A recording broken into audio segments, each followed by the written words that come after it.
प्रधानमंत्री नरेंद्र मोदी आज नेपाल जाएंगे, जहां पर भगवान गौतम बुद्ध के जन्मस्थान लुम्बिनी का दौरा करेंगे और नेपाली प्रधानमंत्री शेर बहादुर देउवा के साथ व्यापक स्तर पर बातचीत करेंगे।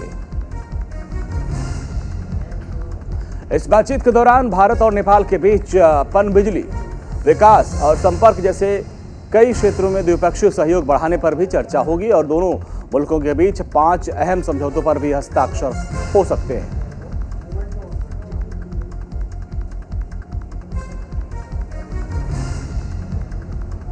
वाराणसी के ज्ञानवापी मस्जिद का आज होगा सर्वे। सुबह 8 बजे से दोपहर 12 बजे तक होगा सर्वे। सुरक्षा के पुख्ता इंतजाम।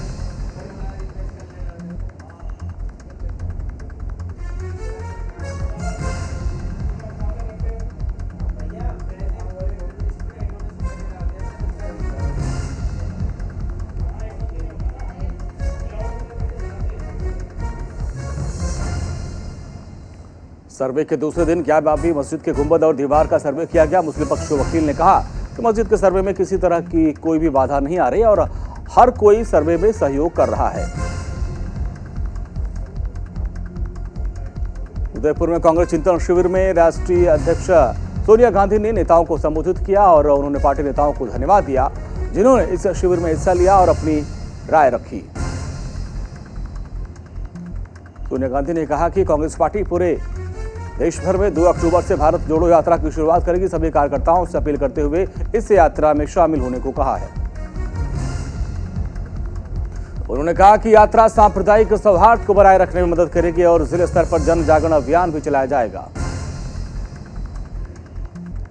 सोनिया गांधी ने कहा कि उदयपुर के चिंतन शिविर में लिए गए फैसलों पर जल्दी कार्रवाई की जाएगी और 2024 लोकसभा चुनाव की तैयारियों के लिए टास्क फोर्स बनाया जाएगा। इस दौरान राहुल गांधी ने बीजेपी और आरएसएस पर जमकर हमला किया। उन्होंने कहा कि हमारी लड़ाई बीजेपी और आरएसएस की विचारधारा से है और इसलिए ये इतनी आसान लड़ाई नहीं होने वाली। महाराष्ट्र के पूर्व सीएम देवेंद्र फडणवीस ने मुंबई में रैली को संबोधित किया और हनुमान चालीसा का पाठ करते हुए मुख्यमंत्री उद्धव ठाकरे पर जमकर हमला किया और कहा कि अब हनुमान चालीसा की शुरुआत हो चुकी है, अब लंका दहन जरूर होगा। फडणवीस ने कहा कि कांग्रेस जो भाषा आरएसएस के लिए बोलती है वही भाषा उद्धव ठाकरे भी सभा में बोलते हैं और उन्होंने आगे कहा कि बीएमसी की सत्ता पर बीजेपी का परचम लहराएगा। त्रिपुरा के सीएम माणिक साहा ने कहा कि आगामी चुनाव हमारे लिए कोई चुनौती नहीं है। पूर्व सीएम विप्लव देव ने राज्य के लिए जो काम किया वही काम आगे जारी रहेगा। मुख्यमंत्री साहा ने कहा कि उनका प्रशासन केंद्र और राज्य सरकार की कल्याणकारी योजनाओं का लाभ अंतिम व्यक्ति तक पहुंचाने में कोई कोर कसर नहीं छोड़ेगा।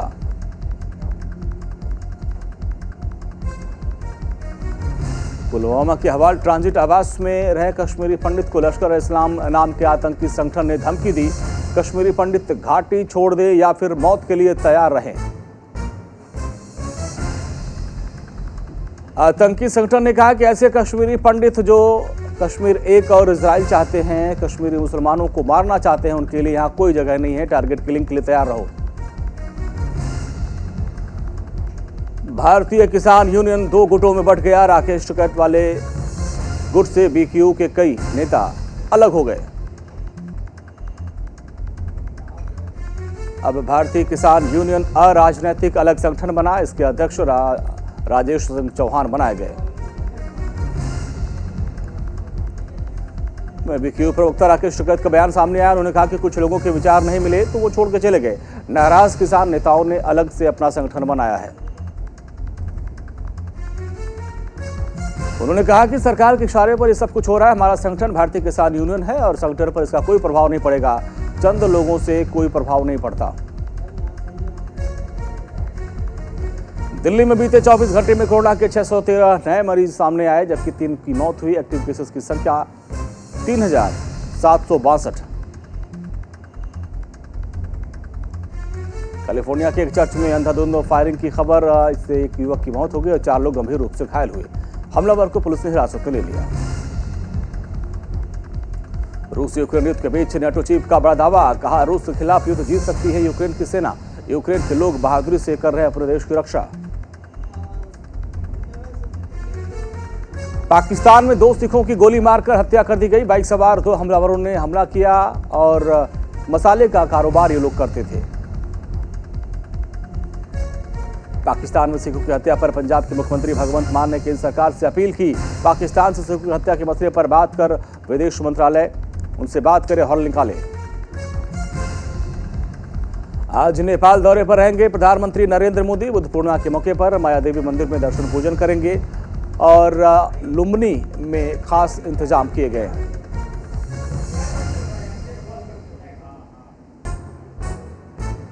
पाकिस्तान के पूर्व प्रधानमंत्री इमरान खान ने जताई खुद की हत्या की आशंका। जनसभा को संबोधित करते हुए इमरान ने कहा कि मेरी हत्या की रची जा रही है साजिश।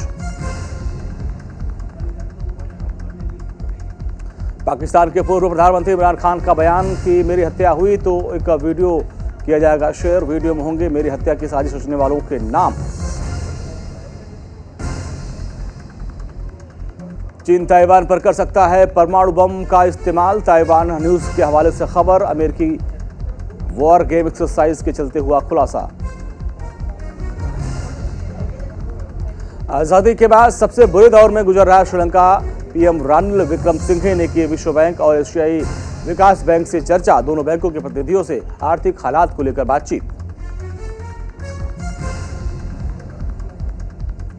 अमेरिकी कांग्रेस 50 साल में पहली बार करेगी यूएफओ पर सार्वजनिक सुनवाई। इसके पहले वायुसेना ने प्रोजेक्ट ब्लू बुक नाम से एक अनिर्णायक यूएफओ जांच किया था। भारत के गेहूं निर्यात रोकने के फैसले पर G7 के देशों ने आलोचना की। कहा कि अगर हर किसी ने ऐसा कर दिया तो ज्यादा संकट आ सकता है।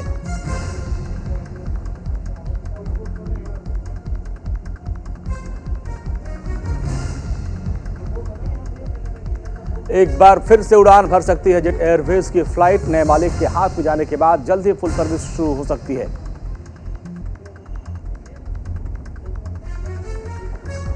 देश के सरकारी बैंकों के लिए राहत की खबर। 2022 वित्त वर्ष में धोखाधड़ी के जरिए फंसी हुई राशि में आई 51% की कमी। आरटीआई के जरिए हुआ खुलासा। एफपीआई की अंधाधुंध बिकवाली से बाजार में गिरावट जारी है। मई में अब तक निकाले गए 25,200 करोड़ रुपए। लगातार बाजार से पैसे निकाले विदेशी निवेशक।